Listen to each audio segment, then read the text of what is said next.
Hello, everybody, and welcome to the Fearless Floyd Show. This is the presentation of Ann LaFleur on trust. It is Monday, April 10th, 2023, and this is the Trust 101 class. This class is being recorded. It will be uploaded to a private Telegram group, of which the link is over in the chat in this Zoom. So please, everybody that's on here, save myself and Ann, please go click on that link and join the Telegram group, because that's where all your materials are going to be. Your mentors, your communications with Ann and myself and other enrollees who've already completed the class, as well as set up their trusts. It's very important that you do that. Please listen to instructions explicitly and carefully, and follow what Ann and I tell you to do. If you don't, you're probably going to miss something, then you're going to ask a foolish question that we already told you what to do. It's just because there's too many of y'all asking the same questions. That's why we try to be very explicit with our instructions. As again, I said, this video is being recorded. It will be uploaded to Telegram sometime tomorrow. Ann does not have to upload the materials. They will already be in there, already made the setting in the Telegram, so you can access all previous chats, posts, videos, etc. Does anybody have any questions before we move on? One person said there's no audio. That's on his side. He needs to literally, when he jumps in, to accept the audio and voice when they're logging in. So it asks you if you want to hear, if you want to use your speaker or your microphone, you need to say yes on all of that. So if you're having problems with the audio, jump off and jump back in and accept the audio and video. All right, when you guys get 3 more join us.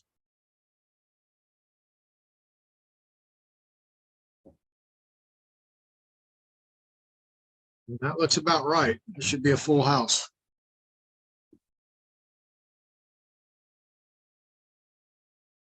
And those of you who have just joined us, we just went over a few things.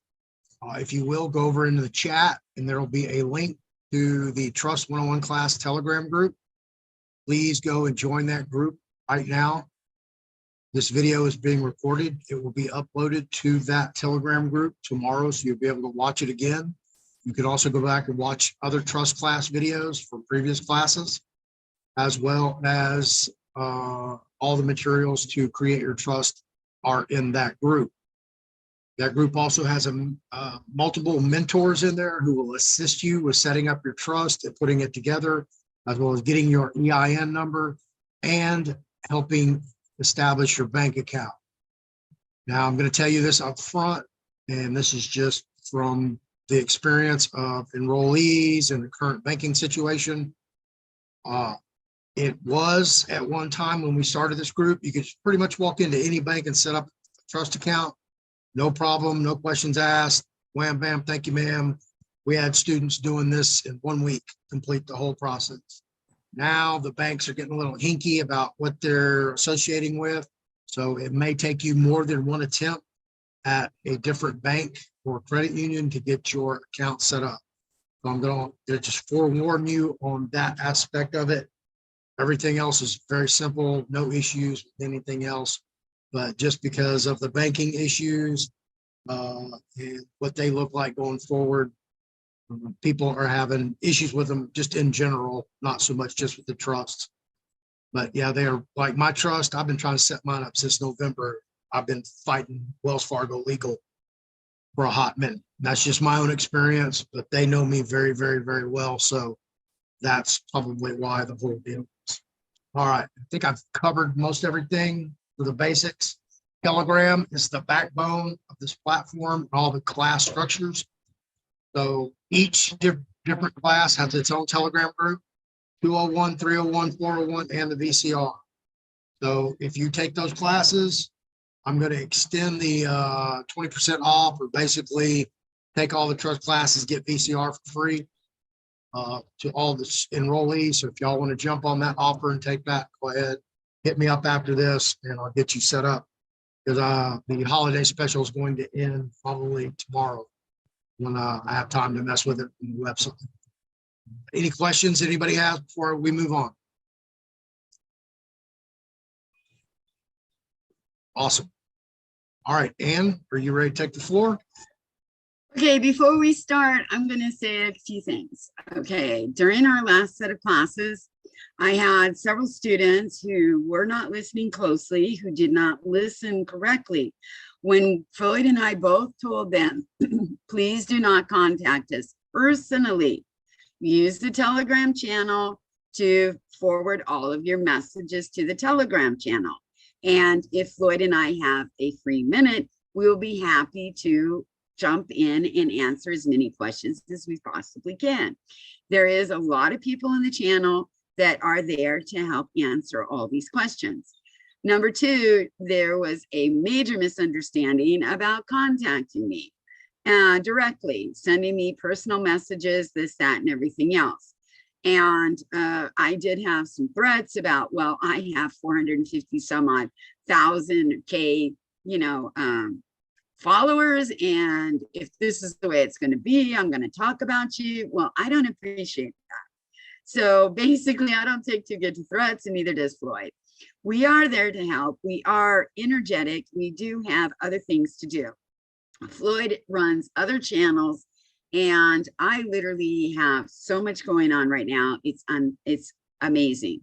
We are fighting to take down several states in these mortgage frauds, and it's taken up a lot of my time. I'm also involved in humanitarian project. I'm getting that all set up to go. And so literally, guys, if you have any questions, please just go to the Telegram channels and ask your questions. Thanks a lot. Alan Glenn is probably the main driver in the 101 and 201 Telegram groups. He more likely than not will be the one that you can reach out to 24/7 for assistance. He'll open the chat up for you so you can get in there and chat and do videos, share screens, look at documents, whatever. So when you get in there, just look up Alan Glenn, just post, say, hey, I need help with this. This is your question. I don't have time to play in those Telegram groups. I developed them for you guys, the students. Ann jumps in there every now and then to answer a question, but we're just taxed for time. It's just not enough time in our day to do everything we need to do every single day. I mean, I'll give you all an example. Right now, I'm in Galveston. I had to take a 2-day vacation, but this is what it looks like. I'm still running class. And I never stop working. Doesn't matter where I'm at. I was on a music video set. Everybody's heard the lyrics. I want to be a baller, shot caller, right? Everybody's heard that. Well, I was doing the video with the guy who wrote that book for Little Troll. And there again, I'm supposed to be, doing this video, but I'm working when I'm not, being filmed. So it just never stops for Ann and I. I apologize, but it is what it is. When I do have a chance to talk to you guys, and John Orlando can tell you this, it's because I'm giving you my time freely, and because I choose to do that. I just don't have a lot of it. So when I do talk to you guys, take advantage of it. When I ask you, you have any questions, take advantage of that, because you may not talk to me again for another week or 2 or 3. So does anybody have any questions before I go? I will be back at the end of this, and I will be here listening on my headset. So just let me know what's going on. If you have any issues, hit me up, Ann. With that, I digress. Okay, guys, I'm going to share a screen. So let me bring it up really quick.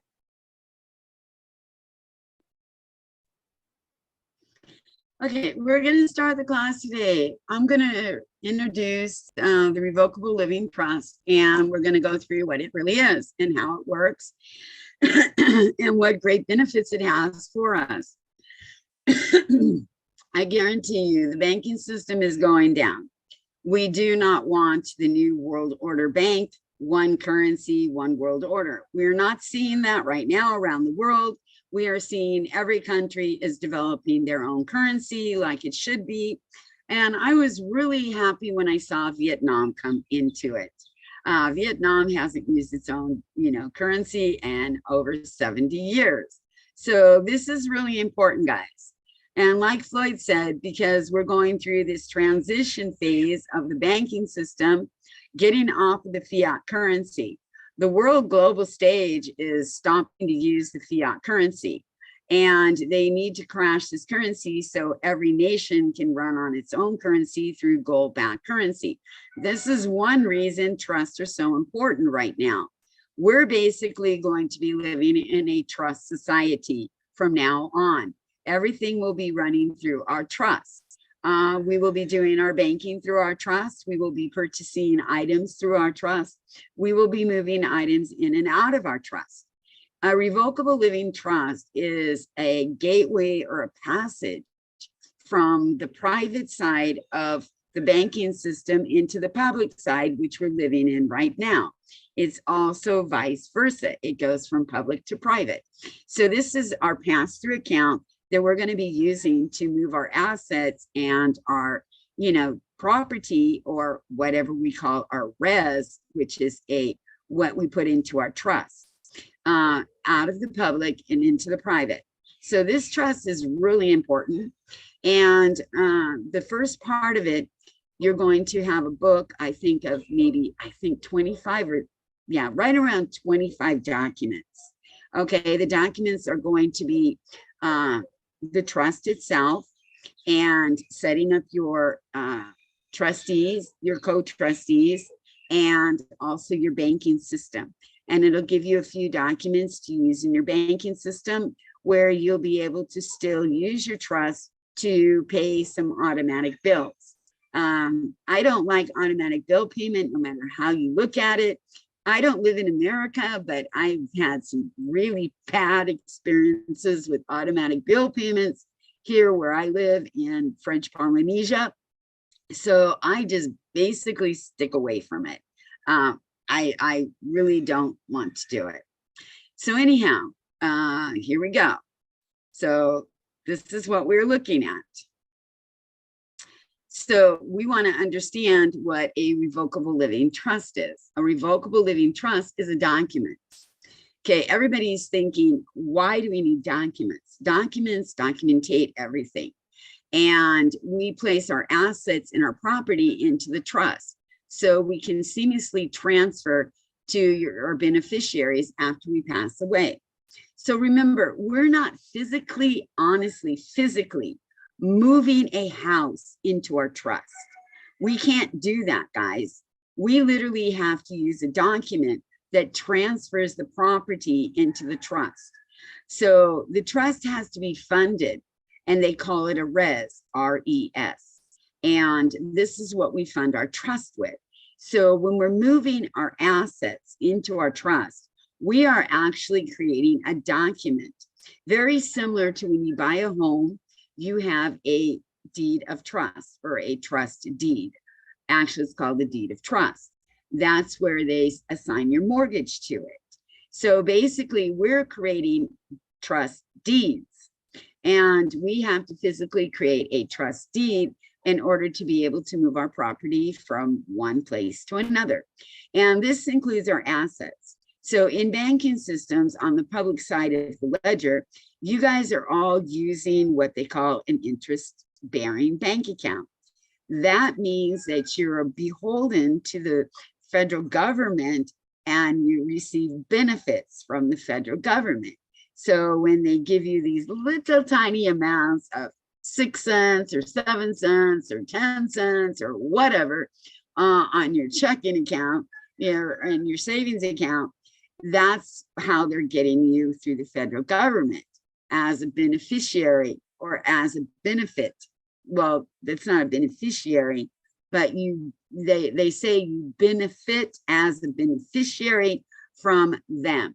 This I don't believe, I don't like it. I've never, accepted these type of situations. I've always rebelled against it because I don't see anything that they've ever done for me that has actually benefited me except to take everything away from me. So this is one thing I don't agree with when it comes to their so-called benefits. Okay.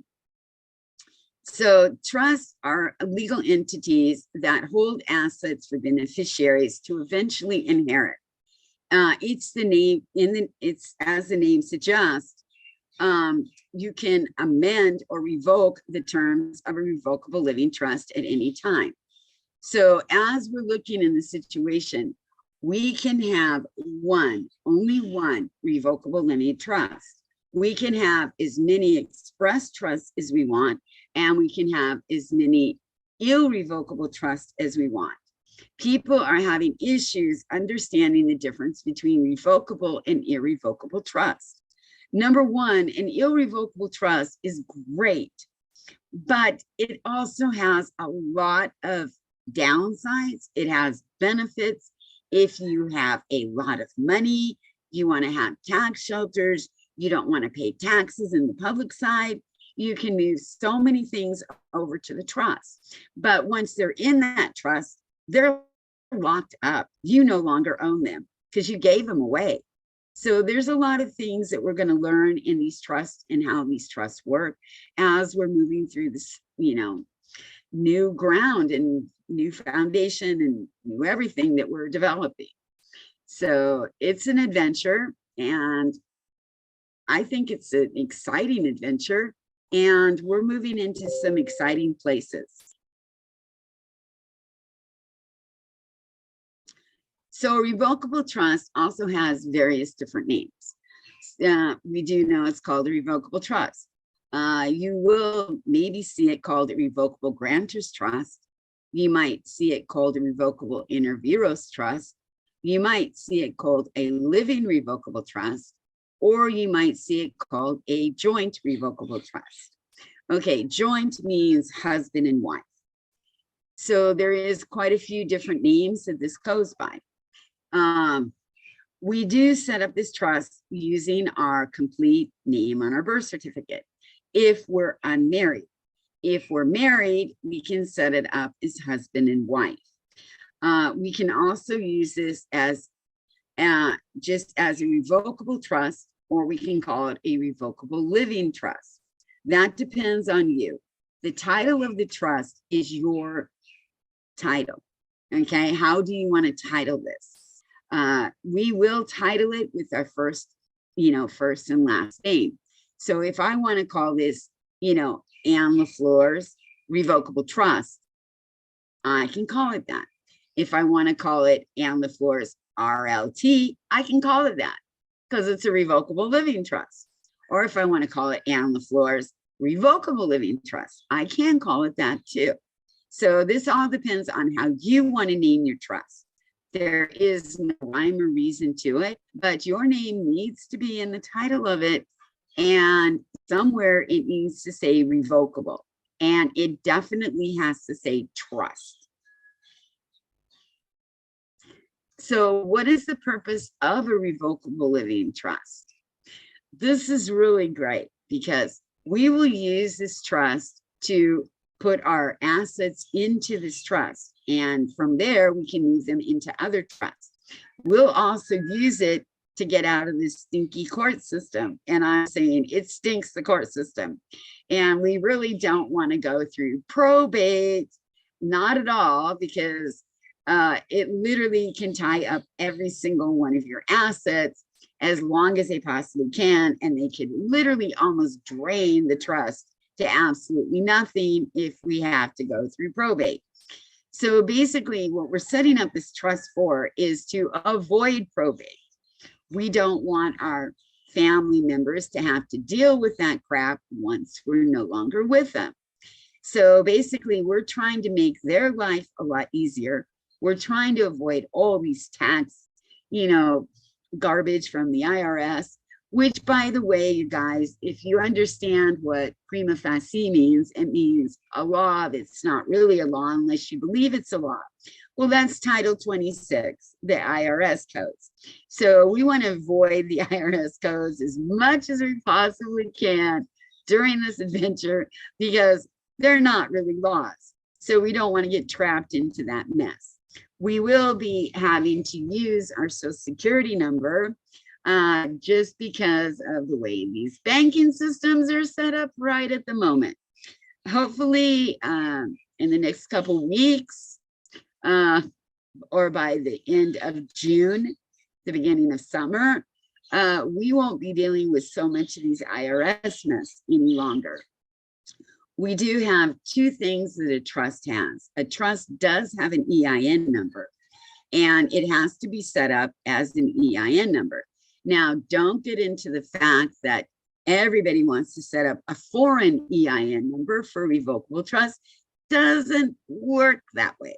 Kind of doesn't work at all, because number one, it does say right on the IRS website that you literally have to choose the type of trust you have.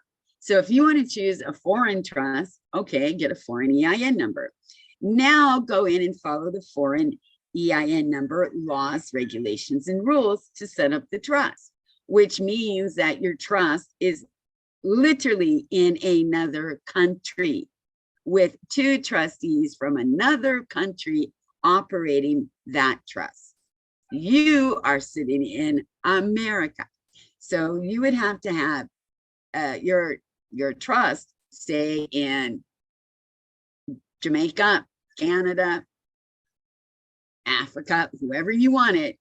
And you have to choose two trustees in that country to run the trust. They're very expensive, they're very difficult, and it doesn't even guarantee you that they can't come after it, especially if you're doing tax fraud, and especially if you're trying to move stuff into the trust to get out of paying debts or whatever else you're doing. Doesn't work. The federal government, I've seen them issue, demands, whatever, to literally make the trustees send back stuff. So doesn't always work in your favor to do the foreign trust. Everybody thinks this. There's a lot of misconceptions out there. So let's not get into that. So basically, when we're setting up the EIN number for our trust, it will be something like 88, or it could be several different numbers. It doesn't always come up 88. I'm not sure how they figure that one out, but they do. But I do know that 90 in the 98s, those are the foreign numbers, so you can't use them. So basically, for every trust you're going to do, you're going to end up with some type of an EIN number. And it's not too difficult. And I think in the book, I did give you the link directly to the IRS so you guys can fill out the correct paperwork. We do have a bogus company out there that tries to sucker you into using their system to create your EIN number. And then it asks you, I think, $35 to pay them to give you your EIN number. You want to stay away from that system. EIN numbers are absolutely free.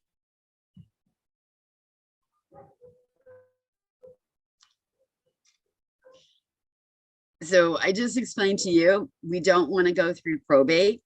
So basically, as we set up our trust, we will have specific details outlined in our trust, how our trust will run, what the trustee does, what the beneficiary's benefits are, and when you're no longer here, how the trustee will divide up the trust and split up the trust. Now, depending on your trust and how it's written, you could leave stuff in this trust because it becomes irrevocable when you die. You could leave it into here for, I do believe, I just got done reading it, up to 10 years, but you have to specifically state it. Otherwise, your trustee has to disperse the trust and everything has to be, removed out of the trust. So in this trust, because we are the grantor, believe it or not, this revocable trust allows us to be the trustee at the same time.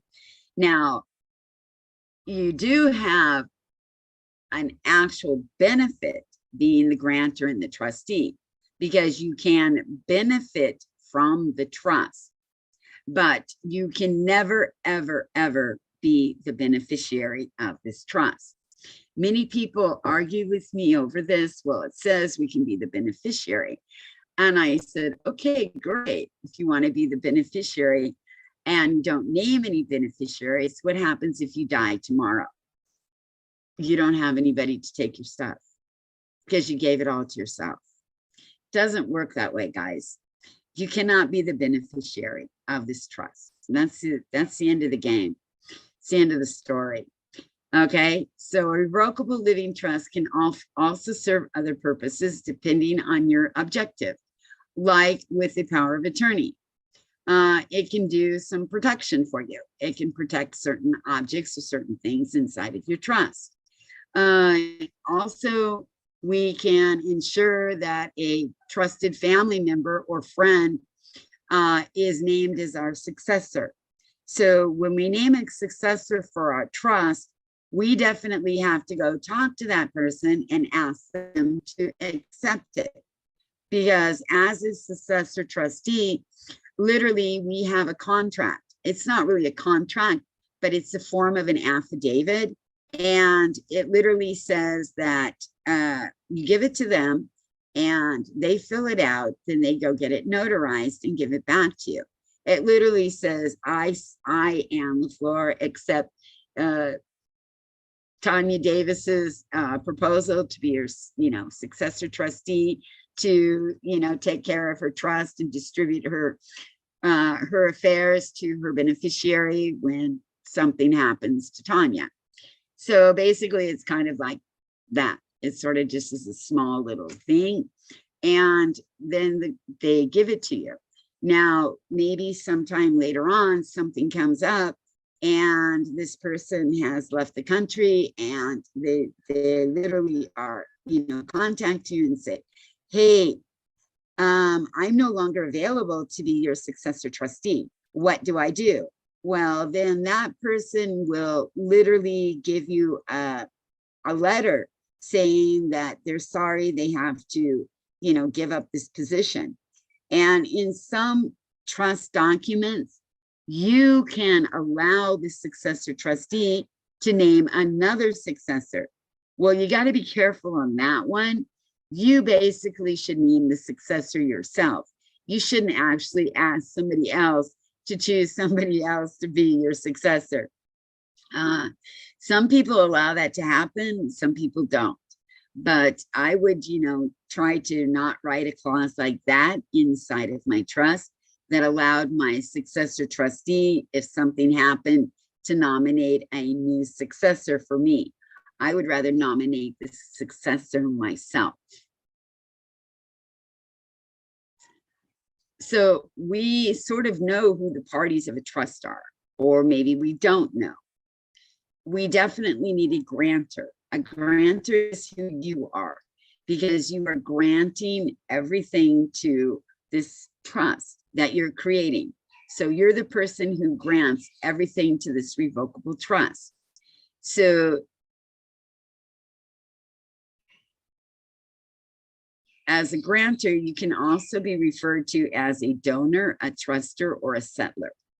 These are also different terms that are pushed inside the grantor's, I guess you call it title?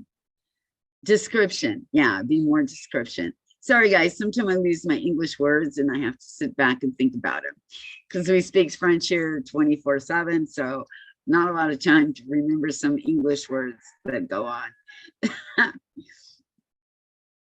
So when two people create a joint revocable trust, they're called co-grantor. And grantor is always the husband and co-grantor is always the wife. Or, I've had clients who literally had brother and sister create trust together. So, and I've had best friends create trust together. So this is just, your scenario, how you want to deal with it and how you want to do it. But you still will have a grantor. And when you create a double trust, like a marriage trust, it's called grantor and grantee. We always have to have a trustee. Okay, the trustee is the one who handles the trust, manages the trust, distributes the assets of the trust. He is also the one in the revocable trust that will be able to move assets from the public into the private, from the private into the public. So say you have a home, you've moved the home into the trust. This home is paid off. Now you have decided that you would like to get rid of this home, sell this home, and purchase a larger home because your family's growing. So your trustee would literally offer the home on the market because they're the ones who are holding the warranty deed for the house. They're the ones who are holding the house in their name. Actually, it's just a piece of paper, but they're the ones who would make all the arrangements to, put the house on the market, accept the offers, sell the home, accept, the money that comes in through the sale. They're the ones who would be obligated, if the money is not reinvested, to contact the IRS. I do believe in sales, you have 1 year to reinvest the money. I don't know all the tax laws, everything else, because they're so screwy. And I haven't been involved with them in over, I think, 32 years. So some of the tax laws you guys might have to look up yourself. I'm not totally adverse in them.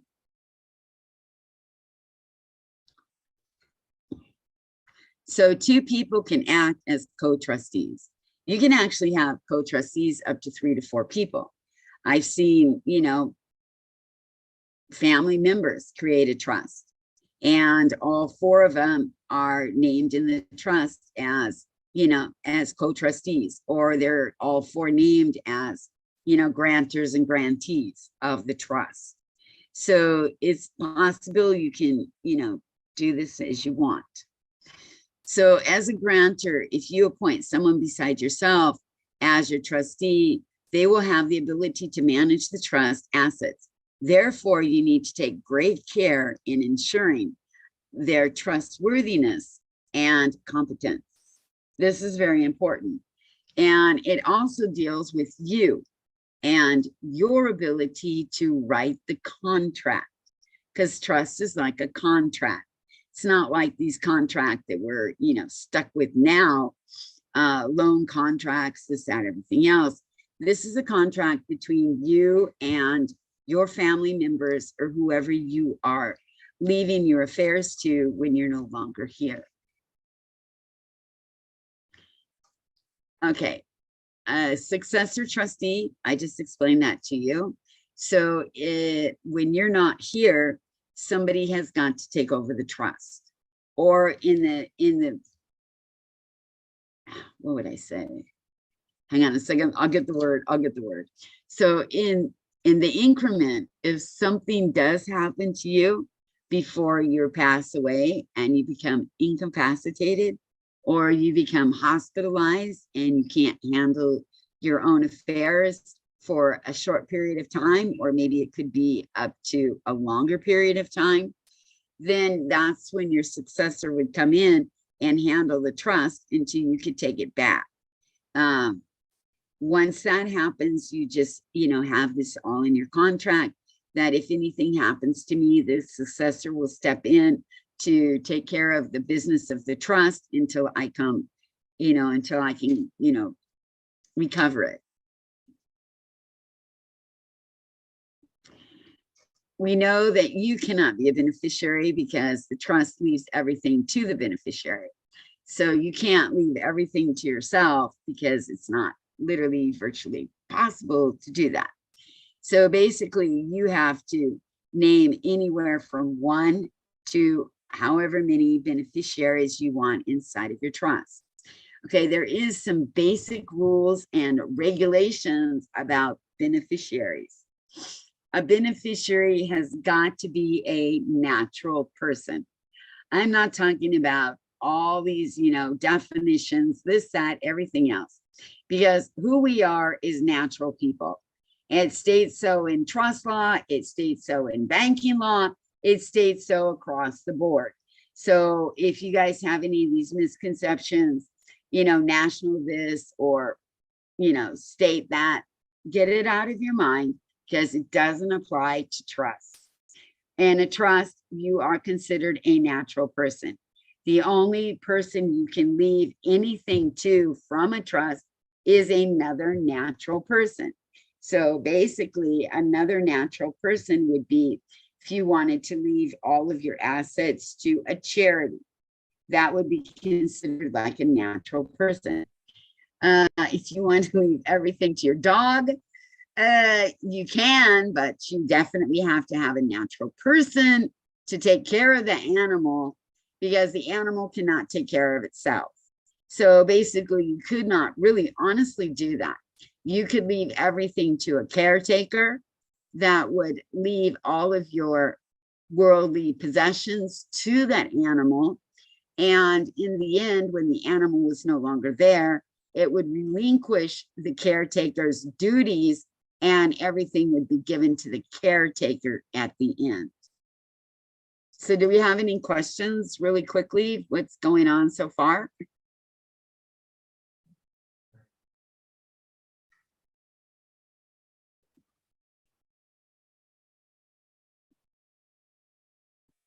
Okay, no questions, correct? All you guys have to do is unmute your mic if you want to ask a question.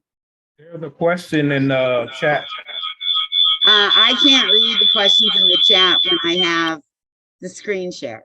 I can't read anything. So if you guys want to, read off the questions, please do, because I can't see them. Sorry about that.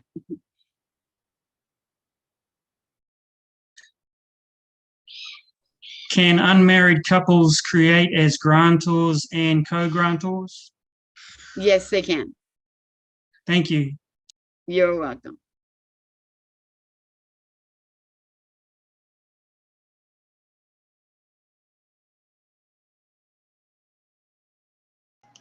Okay. Hey, Ann, Yes.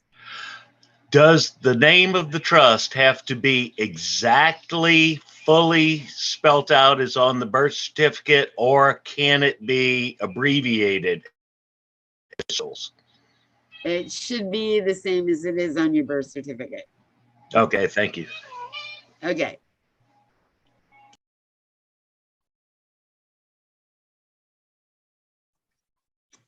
Hello, Ann. Yes. Yes, I was working with another person that was doing a trust for me, and the name of my trust now doesn't have my full name in it as you describe. Is that something I can get changed? It has an EIN number as well. Do you realize that you can do an amendment to your trust, and you can amend any problems inside of the trust through amendments? Okay, does that mean even changing the name of the trust so that it has my full name as you were talking about this before? Yes, you can. And there is ways that you can literally close out that one trust. I mean, it's still got your revocable, no, it's got the EIN number for the name that's like truncated, that's not your full name. You could literally just abandon that trust and pick it up again if you like the way it is, but use it as a rename. And then you would just literally abandon that one. There's a way to do it in the documentation that allow you to wipe that out and then rename it correctly and, continue to use it. What are the adverse reactions to having a trust that's not named with your full name as mine is? I don't think there's any real adverse effects to it. The reason I suggest doing this, and the reason all trustees everyone who teaches trust, express doing this, is because that name is associated with all of our accounts. Everything that we have, it's associated with it. And usually accounts are transferred, through your account, how your account name is set up. And having this as a benefit would be the one of making it easy to have your Social Security account, having your birth certificate account, having any state account. just moving across over into everything.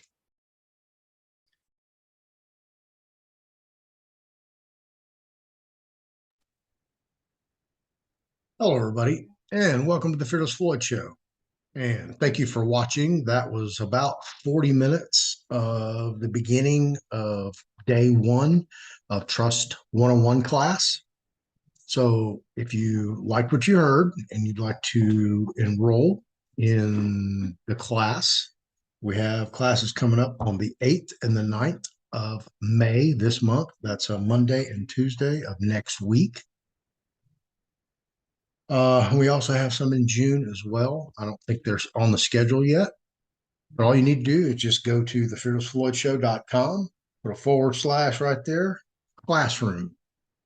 And let me just go ahead and pull that up for you so you can see what it looks like.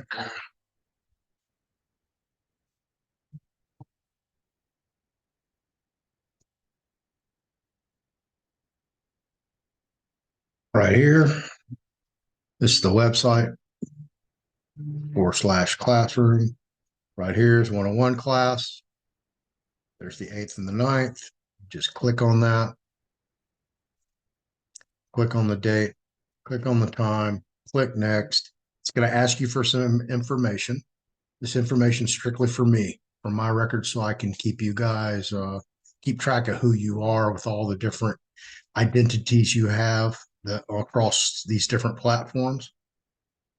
Put your phone number, cell number in here. So if there's anything that occurs, like cancellation, reschedule, or reminders that the class is getting ready to begin, that's what this is for. Now, even though it says pay with PayPal, you're not going to pay with PayPal. PayPal's just a servicer. You can pay with any one of your credit cards. You can also contact me, DM me. You want to use Venmo or Cash App or Zelle.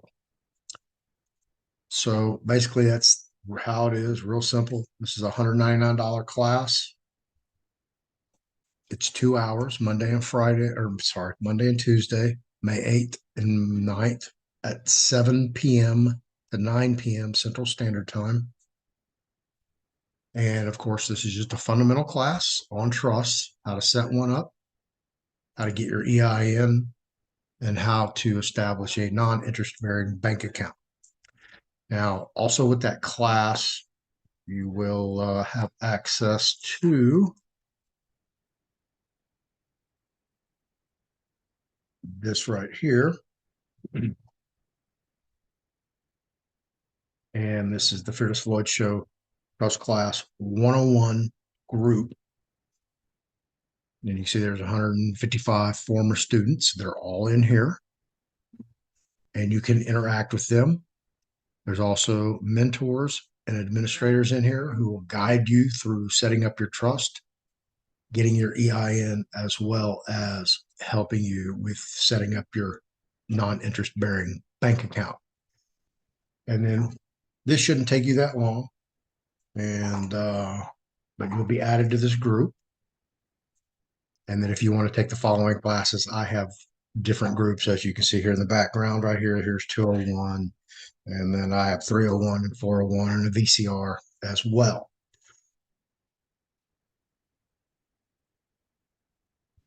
So as always, I'm just going to run the special, just probably 24/7 till the wheels fall off. Basically, you sign up, take the 101, 201, 301, 401. We'll give you the VCR class for free. That's 20% off of the retail prices for those classes. Like, subscribe, share, hit that notification bell, leave a comment below. You can always reach me at the Fearless Floyd Show at yahoo.com. Most of you guys have my phone number, so y'all just call me or text me anyway. But you can always reach me, Telegram, Fearless Floyd Show. You can DM me. You can get in my channel. I have various Telegram groups that I have established, not only for myself, but for other people. So as again, I hope you enjoyed the video. If you'd like to enroll in the class, we have some coming up this next Monday and Tuesday, the 8th and the 9th, 7 to 9 p.m. Central Standard Time, and the floor, teaching you about Trust 101, how to set up a revocable living trust. And that's basically a fundamental class, not real tough. You're going to get all the templates. Everything's in the Telegram group, all the materials, the videos of all the prior classes that other students have taken. So you'll have access to those, as well as the video of your 2 classes, your Monday and Tuesday. They also will be uploaded to Telegram, so you can view those at your leisure at any time. You can get in there, Alan, Glenn, open up a chat if you want to discuss something, share some instruments, go over something. So yeah, really good. Very grateful to Alan and all his efforts to assist everybody in that group and have them move forward. So with that, appreciate you watching, and hope you enroll. 201 is about deeds, all kinds of deeds. 301 is on mortgages and foreclosures. 401 is on irrevocable trusts. And then, of course, the VCR group, which is about the vouchers coupon remittance process. What I call 3 strikes and you're out. That's how Ann utilizes it. So, all right, kids, I guess I've explained enough. You can catch me pretty much on every platform you can think of. But appreciate you watching this video. Hope you learn something, and hope you get involved and, enroll in classes and learn something, get your trust set up, get your bank account set up, and move forward. Put your assets in there, of course. That's what the 201 is all about. All right, kids, thanks for watching. Appreciate you. And I'll catch you on the next one.